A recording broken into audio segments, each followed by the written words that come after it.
Halo, apa kabar? Halo, kabar baik. Gimana kabarnya Mbak Fiona? Thank God. So far so good ya. Oke, sebelum kita ngobrol lebih jauh lagi nih, boleh dong diperkenalkan Mbak Danastri ini siapa dan apa aja kesibukan akhir-akhir ini yang sedang dilakukan? Oke. Halo semuanya, perkenalkan nama aku Danastri. Aku di sini adalah seorang mahasiswa semester akhir ya. Iya. Dan kesibukannya ya pada umumnya mahasiswa semester akhir pasti sibuk ngerjain skripsi, bimbingan, revisian, dan selain itu juga mengikuti beberapa kegiatan magang dan juga aktif di beberapa kegiatan di luar kampus. Oh, oke. Sebelum, maaf ya kelupaan tadi. Belum ucapin terima kasih nih. Terima kasih sebelumnya udah mau datang dan jadi bintang tamu kita di Harmoni Psikologi. Ya, thank you juga udah diundang di sini. Senang banget bisa nantinya bisa sharing-sharing sama teman-teman juga. Semoga apa yang kita bahas nanti bisa memberikan suatu insight. Oke, pastinya. Pasti teman-teman pada nungguin untuk kita ngobrolin apa ya hari ini. Oke, tadi kan Mbak Danastri sempat singgung soal magang nih. Mungkin bisa diceritakan magangnya itu kegiatannya seperti apa gitu, Mbak Dan? Oke, jadi kebetulan aku magangnya di kampus ya, di Fakultas Psikologi UNIR. Magang sebagai tester LPT dan juga sebagai asisten laboratorium. Seperti itu. Untuk kegiatannya sendiri, untuk yang magang sebagai tester ya tentunya menjadi tester psikotes. Jadi seringkali kita memberikan psikotes kepada klien-klien, baik itu dari industri, baik itu dari sekolah gitu. Untuk magang yang sebagai aslab ini kegiatannya yang pasti membantu untuk menata jalannya praktikum dan ya ada beberapa kegiatan juga di lab psikologi. Oke. Apa nih yang menjadikan trigger Mbak Danastri untuk join dan magang terkhususnya di LPT maupun aslab yang menjadi bagian anggota di situlah? Yang mendasari? Iya. Oke, awalnya aku magang sebagai tester dulu ya, tester LPT. Pada waktu itu sebenarnya diajak teman buat daftar seperti itu ya. Terus karena dulu itu aku adalah orang yang sangat tertutup, tidak bisa bersosialisasi dan pemalu ya, bisa dibilang susah banget buat ngomong di depan banyak orang. Nggak jangankan di depan banyak orang, di depan satu orang kayak interview face to face aja kadang tuh deg-degannya ada banget gitu. Nah pada saat itu untuk daftar LPT itu sebenarnya ingin mencoba sesuatu yang baru, ingin tadi mencoba apakah sebenarnya aku ini mampu atau enggak. Dan pada saat daftar juga tidak ada kayak ekspektasi bakal diterima atau gimana, sejujurnya Nothing tulus gitu. Iya, nothing tulus, karena itu benar-benar nyoba. Kalau mungkin kita membandingkan diri kita dengan orang lain, mungkin ada banyak orang lain yang jauh lebih baik daripada kita ya. Cuman di sini aku berusaha untuk maksudnya mematahkan ketakutanku sendiri. Jadi akhirnya mencoba untuk daftar sebagai tester LPT dan puji Tuhannya sama pihak LPT diberikan kesempatan, diberikan ruang yang begitu luas untuk aku bisa mengeksplor diriku lebih lagi, untuk banyak belajar juga, sehingga bisa dibilang sekarang sudah jauh lebih baik, bisa ngobrol sama orang, bisa tampil juga di depan banyak orang seperti itu. Keren banget berarti ya Mbak Dan. Berawal dari iseng-iseng nggak sengaja, jadinya keterusan malah ini sesuatu bisa yang dijadikan untuk membangun personal branding dari Mbak Danastri sendiri. Iya. Atau bisa seperti itu juga? Iya, mungkin bisa ya, tapi mesti banyak belajar juga, karena kadang kalau ngomong juga masih agak ribet. Tapi ya pasti nanti bisa dipelajari lagi kan, mesti latihan terus. Oke, tadi aku agak sedikit terkesan dengan yang Mbak Danastri bilang dulunya Mbak Danastri itu sosok yang tertutup, orangnya itu jarang banget lah untuk bersosialisasi.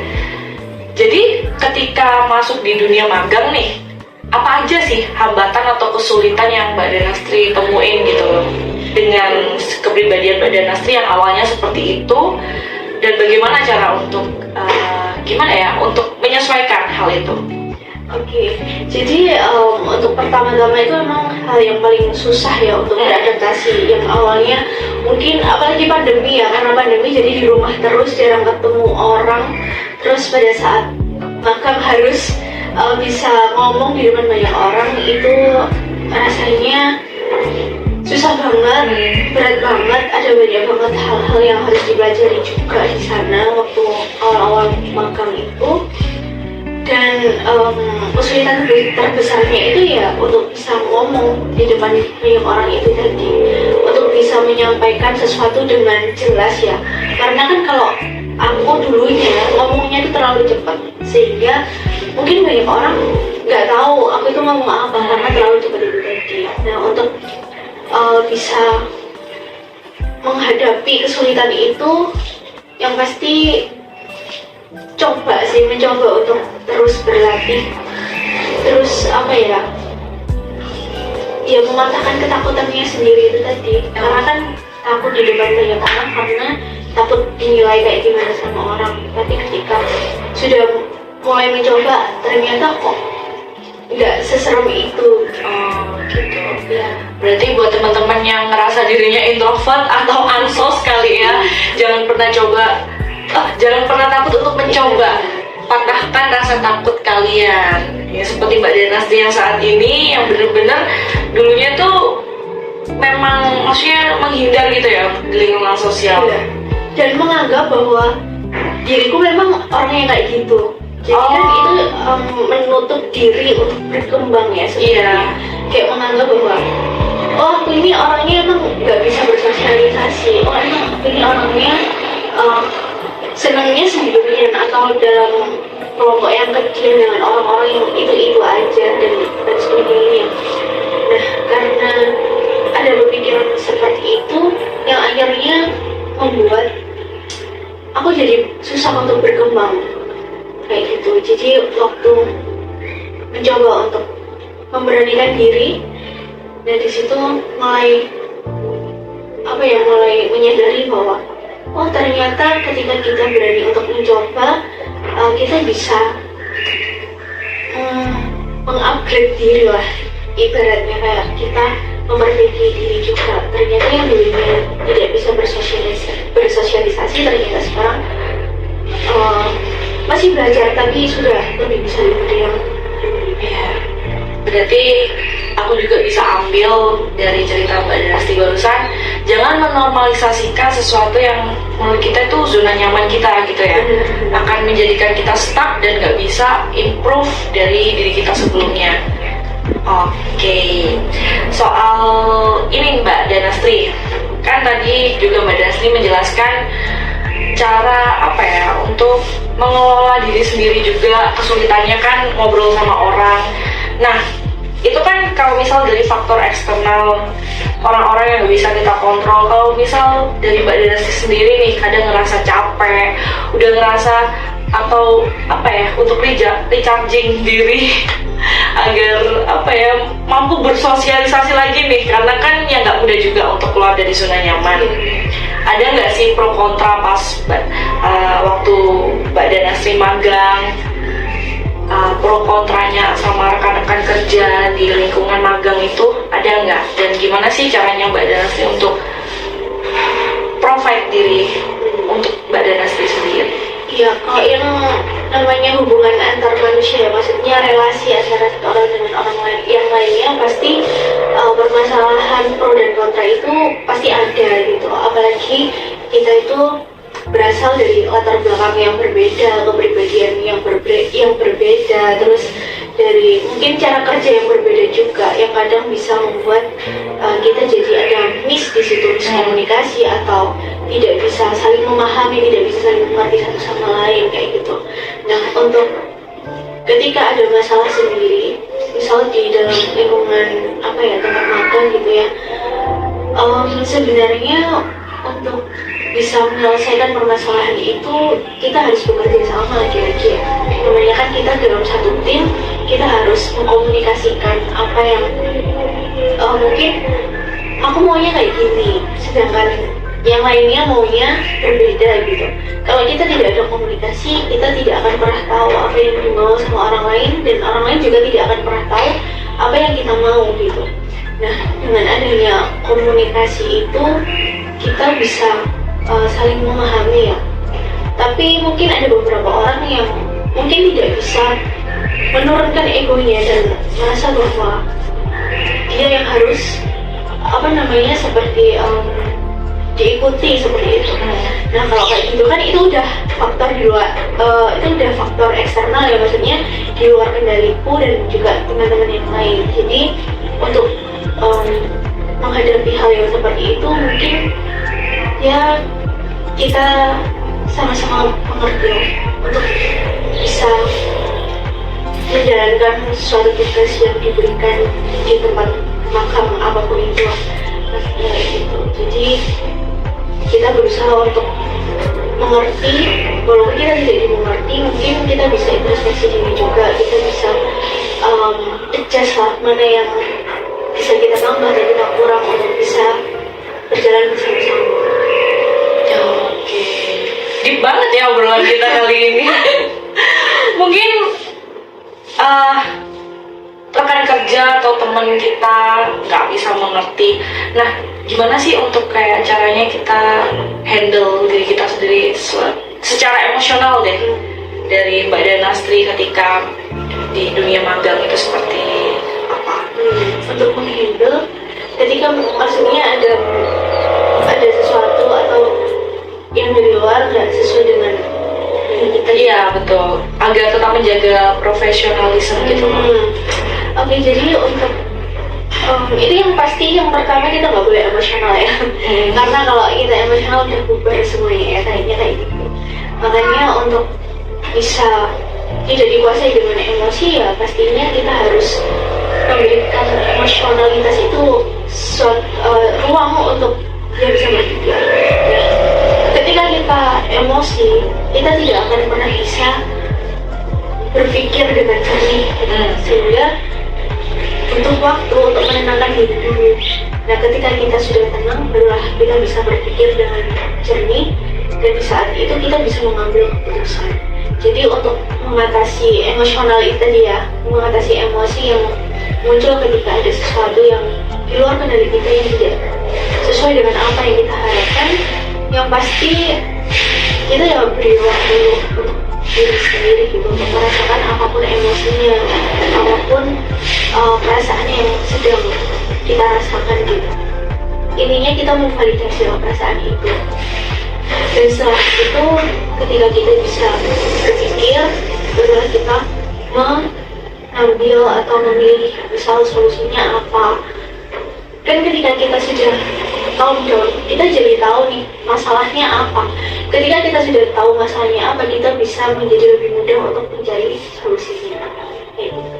Oke, berarti ketika kita lagi emosional nih teman-teman, pesannya dari Mbak Danastri, ya kita harus kasih ruang, terus validasi perasaan itu, beri ruang juga buat emosi itu, gitu ya Mbak Danastri. Tapi iya benar banget. Tapi bukan berarti ketika kita pengen marah, kita kan memberi ruang untuk emosi itu. Iya. Tapi bukan berarti kita harus melampiaskan emosi itu dengan apa ya, seenak gitu ya, dengan seenaknya sendiri. Tapi kan ada beberapa cara yang bisa kita lakukan supaya emosi itu bisa dikelola dan divalidasi dengan cara yang baik. Cara yang tidak menyakiti orang lain dan tidak menyakiti diri sendiri, baik itu secara verbal maupun. Berarti jangan lupa lihat situasi kondisi juga ya. Kita harus pintar untuk membaca situasi di sekitar kita juga. Kalau misal ada tanggung jawab yang harus dilakukan dan kita sedang emosi ya, kita harus profesional gimana caranya supaya tanggung jawab itu dapat terselesaikan dengan baik, tugasnya bisa terselesaikan dengan baik, dan bagaimana cara kita bisa mengelola emosi itu. Oke, banyak banget insight-insight yang aku dapetin dari Mbak Danastri. Padahal kita ngobrol belum ada sejam kayaknya, cuman gak kerasa ini sudah mau di penghujung dan sesi acara terakhir. Cuman aku mau tanya lagi lagi nih ke Mbak Danastri buat penutup. Buat teman-teman mungkin yang di luar sana yang mungkin kemungkinan pas mirip nih kepribadiannya, mungkin punya background yang sama gitu. Aku penakut nih, aku tuh ansos banget. Aku nggak mau ngobrol sama strangers lah, apalah gitu. Mungkin Mbak Danastri bisa kasih kesan ataupun pesan ya buat teman-teman di sana soal jangan takut untuk memulai hal baru di dunia yang non akademis, contohnya seperti magang, terus terjun di masyarakat langsung, seperti itu. Oke, untuk teman-teman yang mungkin pernah mengalami atau sedang mengalami hal yang mungkin yang sudah aku ceritakan tadi ya, maksudnya susah untuk membuka diri, susah untuk bersosialisasi dengan orang lain, pesannya dari aku, jangan pernah takut untuk mencoba dan jangan pernah takut untuk keluar dari zona nyaman, karena kita tidak pernah tahu bagaimana lingkungan sekitar kita itu bakalan mendukung kita ya untuk terus berkembang, untuk terus belajar dan kita harus berani untuk mengambil kesempatan itu. Dan ketika kita berani untuk mengambil kesempatan itu, kita jadi punya suatu kualitas yang lebih baik lah pastinya ya daripada sebelumnya. Jangan pernah membandingkan diri kita dengan orang lain yang mungkin jauh lebih hebat lah, maksudnya jauh lebih banyak pengalaman ya, jauh lebih bisa berkomunikasi, jauh lebih bisa public speaking kayak gitu. Jangan pernah membandingkan diri kita dengan orang-orang yang ada di atas kita. Kita boleh melihat orang yang ada di atas kita sebagai contoh, sebagai panutan kita, bahwa mereka bisa untuk melakukan atau mencapai suatu titik yang baik gitu dalam hidup. Tapi itu juga berarti kita juga bisa untuk mencapai titik itu juga, walaupun dengan jalan yang berbeda, dengan struggle yang berbeda pastinya.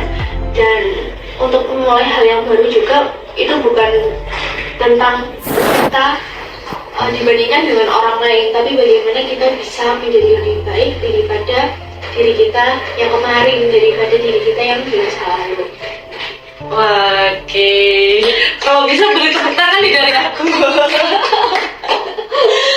Oke, thank you. Dan wah, seru banget ngobrol sama Mbak Danastri, di mana aku juga dikuatin ya untuk hari ini, karena soal mengkompar sama orang itu nggak akan ada habisnya gitu ya.